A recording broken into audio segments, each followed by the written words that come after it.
Hello students, myself Rohini Pathak, the Pathak's chemistry classes exclusively for chemistry, and we are learning today the laws of chemical combination, which is a part of your 11th standard. Basically what happens when chemical combines to give a new chemical. So chemistry is nothing but the mystery of chemicals, guys, and when chemicals combine to one another, there is formation of new chemical, but these combinations always governed by some rules, and these rules are known as laws of chemical combination. Then what does chemical means? Here chemical can be a compound, an element, or any that substance which is in its pure form can combine with another substance to give the new substance having the new property. Here, the new substance having new property means what? They are totally different from that of their combined substances, and that's why all these combinations are simply said to be as a chemical combination or chemical reaction. During chemical reaction or chemical combination, some laws are governed, and these laws are stated by different scientists in their different ages and years. So the law of conservation of mass is the first law of chemical combination, which was proposed by Antoine Lavoisier in 1774. It is also known as law of indestructibility of matter. According to this law, in all chemical changes, the total mass of the system remains constant, or in a chemical change, mass is neither be created nor be destroyed. And this law was tested by Landolt. All chemical reactions follow this law till up to date. This law is on the basis of quantitative work in the chemistry. Say for example, if we consider burning of carbon with oxygen, it gives carbon dioxide. Nowadays, we write this reaction like this. And in this reaction, if we take the 12 gram of molar mass of carbon excessively in presence of oxygen, if it is burned, that is 32 gram of oxygen, the total masses remains preserved even after the product formation, that is carbon dioxide. You can find out the molar mass of this carbon dioxide. So here is also, we can add these two numerals 12 plus 32, it again comes to as a 44. So mass remains preserved. So we can say here masses remains conserved during the reaction.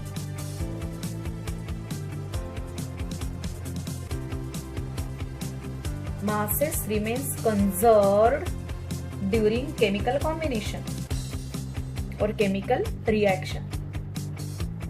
So this is a quantitatively described and proved law.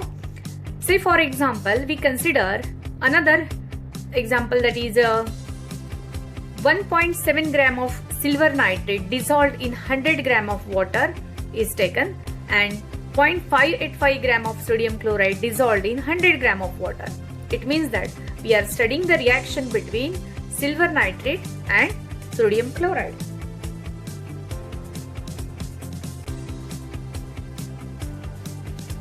So in this reaction what happens? Reaction continues to give formation of precipitate of silver chloride and sodium nitrate. So in this reaction, the masses again remains constant. What we have taken, 1.7 gram of silver nitrate we have taken, okay. Then we have also taken 0.585 gram of sodium chloride, just I have told you, and we have taken this in 100 gram of water and this in 100 gram of water. So total masses here to the left side of the reaction, that is we say as a reactants one, the total masses are 202.285 gram. Now let us see the total mass will be preserved to the right hand side to the product. Is it same one? Yes. Silver chloride and sodium nitrate, and total mass of water after reaction we get 2.2.285 gram. 202.285 gram. So what does it mean? Before the reaction, whatever the total masses of the reactants, the same mass will remain even after the reaction is completed. Now there is a formation of new substances, new products, but the mass is still preserved. They cannot be destroyed during the course of reaction.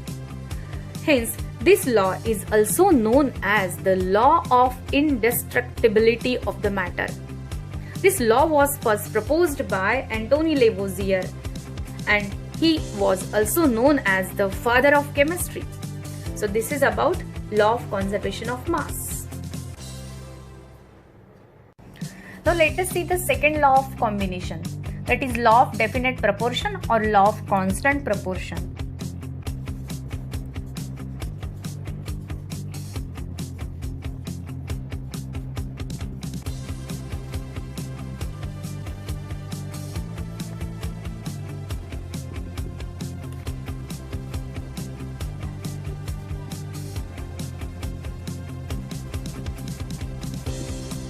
So what does the proportion or definite proportion means?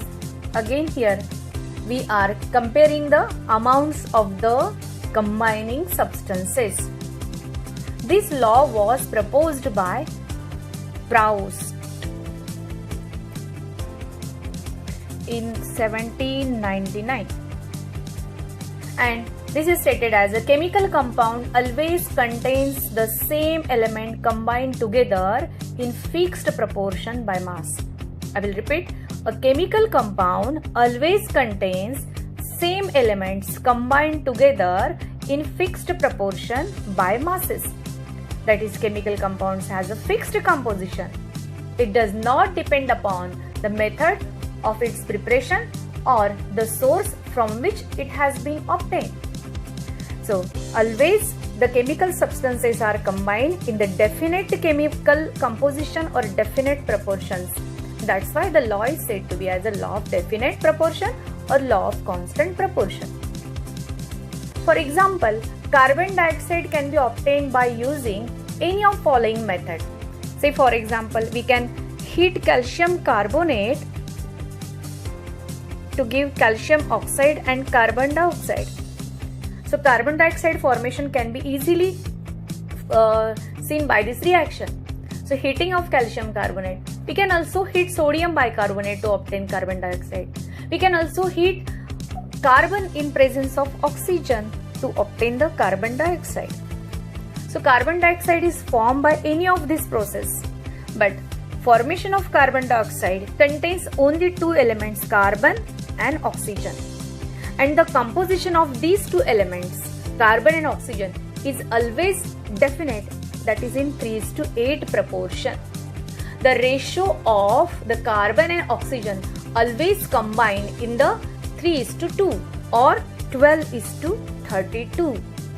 It means that the sample of carbon dioxide taken from any of the method of preparation or any source of that carbon dioxide always contains the proportion of carbon as a 3 parts by mass and proportion of oxygen 8 parts by mass.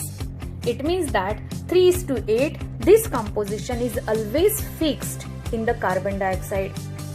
This proportion is constant, and that's why this example is under the law of definite proportion or law of constant proportion. We can see another example like water. In case of water, hydrogen and oxygen always present by mass in 1:8 proportion. So any source of water we have taken from any preparation method, but the water must be in pure form.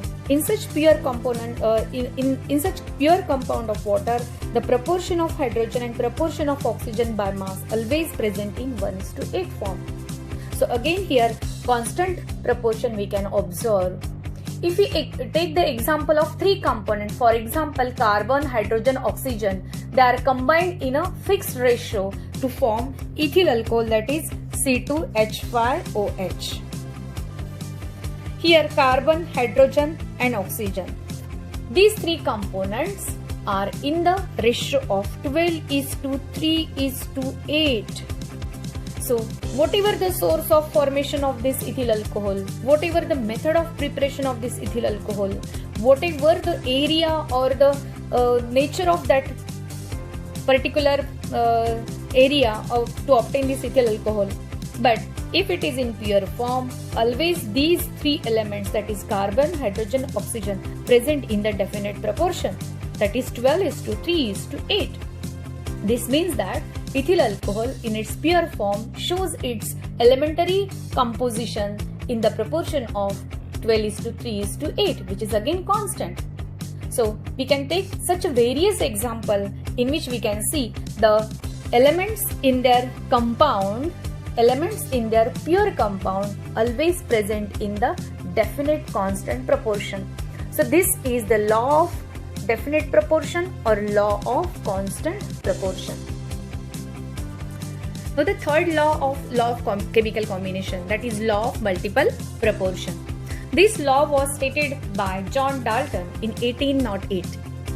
According to this law, if two elements combine to form more than one compound, say for example, we consider two elements as hydrogen and oxygen. If two elements combine to form more than one compound, then the different masses of one element which combine with a fixed mass of other element bear a simple ratio to one another. That is, say for example, खूब simple, very easy example this is. That is, for example, water and hydrogen peroxide. In both of these compounds, we have taken two elements, that is hydrogen and oxygen. Hydrogen and oxygen. But both of these compounds are different compounds with the different composition, and therefore they are having the different proportion of their masses too, but the elements are same. In the first part, here 2 parts of hydrogen combines with 1 part of oxygen. Here 2 parts of hydrogen combines with 2 parts of oxygen. 2 parts of hydrogen means what? 2 part by mass of hydrogen combines with 16 parts by mass of oxygen. Here 2 parts by mass of hydrogen chemically combines with 32 part by mass of oxygen. So there is the combination of these two elements are different in both different compounds, but the elements are same. The masses of oxygen which combine with the same mass of hydrogen in these two compounds bear a simple ratio. That is, here 2:16 means what? 1/8. Here 2:32 means what? 1/16. So what the simple ratio these two numerals bear to one another? It is a simple 1:2 ratio. Means 2:16 upon 2:32 is equal to 1:2. So this is a simple ratio that the hydrogen and oxygen by their masses shows in their two different compounds. I will again repeat the same law, that is law of multiple proportion. If two elements combine to form more than one compound, like water and hydrogen peroxide. If two elements combine to form more than one compound, then the different masses of one element which combine with the fixed mass of other element bear a simple ratio to one another. So this is a simple ratio, that is 1:2. Means same elements can multiply combine with each other to form different new compounds. So let us see the new example of the same law. Now consider the second example of the same law. We have considered here two elements, nitrogen and oxygen. These two elements form two different compounds, N2O and N2O2. These two different compounds having the same elements but shows the different compound formation. While formation of N2O, 28 parts by mass of nitrogen chemically combine with 16 parts by mass of oxygen. While in case of nitrogen dioxide, N2O2, 28 part by mass of nitrogen chemically combines with 32 parts by mass of oxygen. Here the simplest masses ratio is 7:4 and 7:8. And if we take the ratio of these ratio, then we get a simple ratio, that is 2:1. It means that nitrogen and oxygen, these are two different elements forming the two different compounds in a different proportion, in multiple proportion. But while they combine two, they are forming a simple ratio as well. So this is the law of multiple proportion. Now let us see the fourth law of chemical combination, that is law of reciprocal proportion. This law was stated by Richter in 1794. When the law stated as when definite mass of an element A combines with the two other elements B and C to form two compounds, okay, and if B and C also combines in the same proportion or bear a simple ratio to the masses of the B and C, which combines with the constant mass of A. Keep in mind, constant mass of A. So this law is actually giving a formation of or giving the origin for the chemical combination, that is the new concept of equivalent masses. So before understanding the equivalent masses, let us apply this law to an example. I have taken here hydrogen, sulfur and oxygen, these three elements. Say hydrogen is element A, sulfur is element B, oxygen is element C. Now hydrogen and sulfur chemically combine to give the product H2S. Sulfur and oxygen chemically combine to give the product SO2. Hydrogen and water chemically combine to give the product water. So sulfur dioxide H2S, SO2, hydrogen sulfide H2S, sulfur dioxide SO2 and water H2O. These three are three different compounds where in these two compounds sulfur is common element. In these two compounds oxygen is a common element. In these two compounds hydrogen is a common element. Hydrogen, oxygen and sulfur, these three elements form three different compounds. Now how the law is applicable? It is very simple. In this case hydrogen and sulfur chemically combine to give which proportion? So 2 parts of hydrogen by mass combines with 32 parts of the sulfur, means 1:8, 1:16 proportion. 1:16 proportion. In this case 32 is to 32, that is 1:1 proportion. 32 by mass of sulfur chemically combines with 32 by mass of oxygen. Here 2 parts by mass of hydrogen chemically combines with 16 parts by mass of oxygen, that is 1:8, the simple ratio. So 1:16, 1:1 and 1:8. Here, although these are different by mass ratio of these three elements with one another, but one is a constant mass, that is 1:1:1.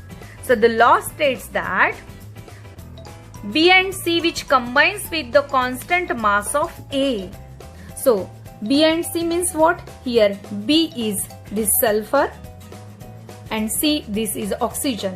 So B is sulfur and C is oxygen. B and C chemically combines with A with a constant mass.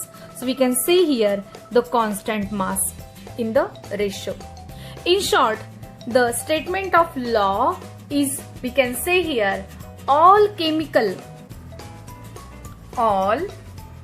reactions, substances always take part or react in the ratio of their equivalent masses.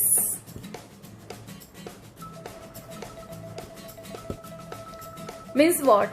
Wherever a chemical reaction is occurred, always oxygen by their equivalent masses combines with the element.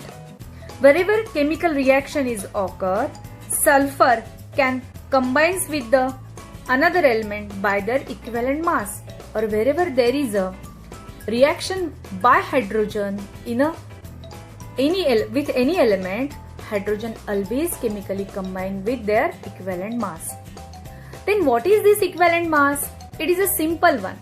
Equivalent mass is the mass of the element which can combine or displaces 1.00 or simply 1 part of the hydrogen by mass, or 1.008 parts by mass of hydrogen, or 8 parts by mass of oxygen, or 35.5 parts by mass of chlorine, or in case of sulfur 32 part by mass of.